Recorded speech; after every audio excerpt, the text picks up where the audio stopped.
आज महात्मा बसवेश्वर का विग्रह का अनावरण समारोह एमएलए शंकर राव की अध्यक्षता में और नगराध्यक्ष अग्नूरू बसवम और समाज के सभी भक्तों के उपस्थिति में काशी जगत गुरु के दिव्य सानिध्य में संपन्न हुआ है।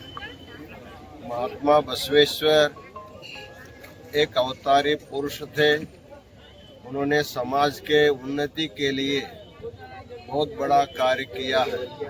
यद्यपि उनका कार्य केवल कर्नाटक के लिए नहीं, उनका कार्य संपूर्ण देश के लिए एक मार्गदर्शन था। उनके विचार से जाति भेद को निर्मूलन होना चाहिए, स्त्री पुरुष का भेद नहीं होना चाहिए, सबको समान अधिकार मिलना चाहिए। ऐसा जो उनका विचार था वो प्राचीन परंपरा में वीर शैव सिद्धांत पे जो प्रतिपादित था उसी को उन्होंने प्रचार प्रसार किया है। आज पूरे देश में दिल्ली से लेकर के छोटे गांव तक बड़े बड़े प्रसिद्ध स्थानों में महात्मा बसवेश्वर का विग्रह का अनावरण हो रहा है।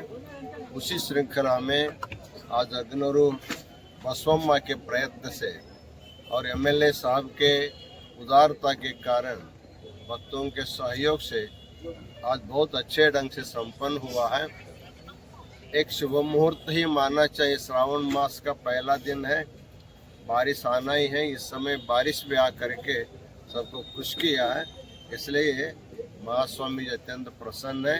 आप सब लोग बसवेश्वर का मूर्ति को देख करके उनका जो संदेश है उसको जीवन में उतारने के लिए सबको प्रयत्न करना चाहिए। చాలా పవిత్రమైన రోజుగా భావిస్తా ఉన్నాం। ముఖ్యంగా మహానీయులు భగవత్ స్వరూపులు శ్రీ బసవేశ్వర స్వామి యొక్క విగ్రహ ప్రతిష్టాపన చేసుకోవడం జరిగింది। మరి ఈ కార్యక్రమానికి మనందరూ తెలుసు కాశీ పీఠాధిపతులు జగద్గురు స్వామి గారి ఇక్కడ రావడం।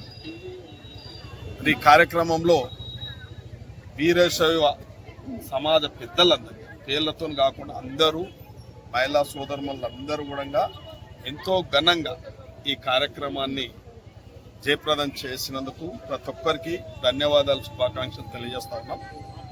ముఖ్యంగా కారణ జన్ముడు బసవేశ్వర స్వామి గారు వారు ఆ రోజే సమాజాన్ని మేల్కొల్పాలి, సమాజం అసమానతలు లేని సమాజాన్ని చూడాలి అని ఈరోజు మనం ఏదైతే లింగ వివక్షత ఉండొద్దు ఏదైతే ప్రచారం చేస్తున్నామో వారు ఆ రోజే కుల వివక్షత ఉండొద్దు, మత వివక్షత ఉండొద్దు, సమాజం అనేది ఒక అందరము అసమానతలు లేని సమాజాన్ని నిర్మాణం చేసుకోవాలి, మనం అందరం చదువుకోవాలి, మనం అందరం కూడా మానవత్వంతో మెలగాలి, మనిషికి మనిషిగా ఉపయోగపడాలి, సమాజాన్ని నిర్మాణం చేయాలని చెప్పి వారు ఆ రోజే సందేశాన్ని ఇచ్చింది। కాబట్టి ఆ రోజు ఆయన సందేశాన్ని ఇలా మనం కూడా పాటిస్తే ఆచరిస్తే ఆ భగవత్ స్వామి కృపా కటాక్షాలు మనకు ఉంటాయని చెప్పి భావిస్తూ మరి ఈ కార్యక్రమాన్ని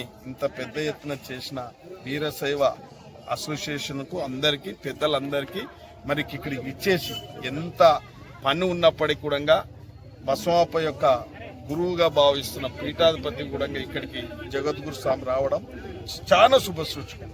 అంటే చూస్తూ ఉన్నాము మనం అందరము వర్షాలు లేవని చెప్పి వర్ణయాగాలు ఆయాగాలు ఈగాలు చేస్తూ ఉంటే మరి సాక్షాత్తు కాశీ మన శివుడే ఇక్కడ పంపినట్టు గంగను పంపిండు। అంటే మీరు అర్థం చేసుకోవాలి, సమాజంలో మంచి పనులు చేయాలి। మనం ఎప్పుడు కానీ మనిషి స్వార్థం, ఆశ, అహంకారం ఉండొద్దు, సమాజానికి ఉపయోగపడాలి, చిన్నైనా సరే చీమకైనా ఉపయోగపడాలి, ఏనుగంత మన దానికి ఉపయోగపడకుండా చీమకైనా ఉపయోగపడాలి। అదే మానవత్వం। సమాజము ఇలా మనకు చెప్పేది భగవద్గీత చెప్పేది ఒకటే, ఖురాన్ చెప్పేది ఒకటే, బైబిల్ చెప్పేది ఒకటే, మనిషిని మంచిగా ప్రేమించాలి, అసమానత లేని సమాజాన్ని చూడాలి, మంచిగా ఉండాలనేదే మానవ జన్మ। ఈ జన్మ ఇలా 84 లక్షల జీవరాశులలో ఉత్తమమైన జన్మ మానవ జన్మ మంచిగా ఉంటే ఇలా మనం అందరం కూడా స్వర్గానికి చేరుకుంటాం. మంచిగా ఉంటే స్వర్గానికి చేరుతాం. తప్పులు చేస్తే నరకం అనుభవిస్తాం. మంచి చేస్తే స్వర్గానికి పోతాం. ఇక్కడే ఉంది స్వర్గము నరకం ఇక్కడ ఉంది. అందుకే ఎవరమైనా పుట్టుకతో ఎవ్వరం గొప్ప వాళ్ళం కావు. బసవేశ్వరుని అటువంటిని ఆదర్శంగా తీసుకొని మనం అందరము వారి యొక్క సిద్ధాంతాలను, వారి రచనలను, వాళ్ళ యొక్క వచనాలను అన్నిటిని పాటించి వాళ్ళ సందేశాన్ని మనం వంట పట్టించుకొని భవిష్యత్తులో మెలిగినట్లయితే మనం కూడా ఒక మనిషిగా గుర్తింపు, కీర్తి ప్రతిష్టలు మనకు కూడా దక్కుతాయి. కాబట్టి ఆ దిశలో మనం అందరం కూడా ప్రయాణం చేయాలి. ముఖ్యంగా ఆధ్యాత్మిక భావం మనం అందరం కలిగి ఉండాలి. అసమానత లేని సమాజాన్ని చూడాలని మనం అందరం ప్రయత్నం చేయాలి. ఈరోజు మహాత్మా బసవేశ్వర విగ్రహ ఆవిష్కరణ శ్రీమద్ కాశీ జగద్గురు చంద్రశేఖర శివాచార్య మహాస్వాముల వారి దివ్య హస్తాలతో ఆవిష్కరించడం జరిగింది. ఈ కార్యక్రమానికి ముఖ్య అతిథిగా షాద్నగర్ ఎమ్మెల్యే వీర్లపల్లి శంకరన్న గారు విచ్చేయడం, అలాగే ఇక్కడికి మన హైదరాబాద్ నుంచి సమాజం పెద్దలు నేతి జ్ఞానేశ్వర్ గారు, జగదేవ్ వీరమఠ్ గారు, కొండ విజయ్ గారు, వాలే బసవరాజు గారు, ఆవుటి బసవరాజు గారు, ప్రాసారం శ్రీనివాస్ గారు, అలాగే ముక్తా శ్రీశైలం గారు, మిగతా పెద్దలు ఈ విగ్రహ ఆవిష్కరణకు విచ్చేయడం జరిగింది. ఇది చాలా సంతోషం. మా షాద్నగర్లో ఇది రెండో బసవేశ్వరుని విగ్రహం. మొదటిది మల్లికార్జున కాలనీలో 2008లో మేము అక్కడ ప్రతిష్ఠించడం జరిగింది. అది కూడా కాశీ జగద్గురు గారి స్వహస్తాలతో ఆ విగ్రహాన్ని ఆవిష్కరించడం జరిగింది. ఇప్పుడు రెండో విగ్రహం కూడా మేము కాశీ జగద్గురు విగ్రహ చేతుల మీదుగా ఆవిష్కరణ జరగడం చాలా సంతోషం. మనం ఆ బసవేశ్వరుని విగ్రహం ఇక్కడ ఉంచడానికి ముఖ్య ఉద్దేశం ఏంటంటే ఆయన ఆశయాలు మనం కొనసాగించాలి అని తెలియజేయడానికి, ఆయన ఆశయ సాధనలో ప్రతి ఒక్కరూ పాల్గొని కనీసం ఆయన చెప్పిన వచనాల్లో కొన్నిటినైనా పాటించి మనం ముందుకు పోవాలని ఉద్దేశంతో ఇక్కడ విగ్రహాన్ని ఆవిష్కరించడం జరిగింది. కాబట్టి ఆయన ఆశయ సాధన కోసం మనం అందరం పాటుపడి ముందుకు పోవాలని కోరుకుంటున్నాం. నగర్లో బసవేశ్వర విగ్రహావిష్కరణ కార్యక్రమం జరిగింది. కాశీ జగద్గురు చంద్రశేఖర శివాచార్య మహాస్వాముల వారు వచ్చారు. ఈరోజు కార్యక్రమం బ్రహ్మాండంగా జరిగింది. బసవేశ్వరుడు విగ్రహాన్ని ఆవిష్కరణ కార్యక్రమం బ్రహ్మాండంగా జరిగింది. బసవేశ్వరుడు ఆశయ సాధన కోసం ప్రతి ఒక్కరూ ముందుకు సాగాలని చెప్పి మనస్ఫూర్తిగా కోరుకుంటున్నాం. సమాజంలో అసమానత తొలగాలని అప్పట్లోనే ఆయన బసవేశ్వరుడు ఎంతో కోరుకున్నాడు. ఆ విధంగా ఈ రోజు కూడా అమలు కావడం జరగడం లేదు. ప్రతి వీరశైవి కూడా బసవేశ్వరుడు ఆశయ సాధన కోసం ముందుకు సాగాలని చెప్పి కోరుతున్నాం. ఈ కార్యక్రమానికి వచ్చిన ప్రతి ఒక్కరికి ధన్యవాదాలు. మహాత్మా బసవేశ్వర విగ్రహ షాద్నగర్లో ఎంతో ఘనంగా జరిగింది.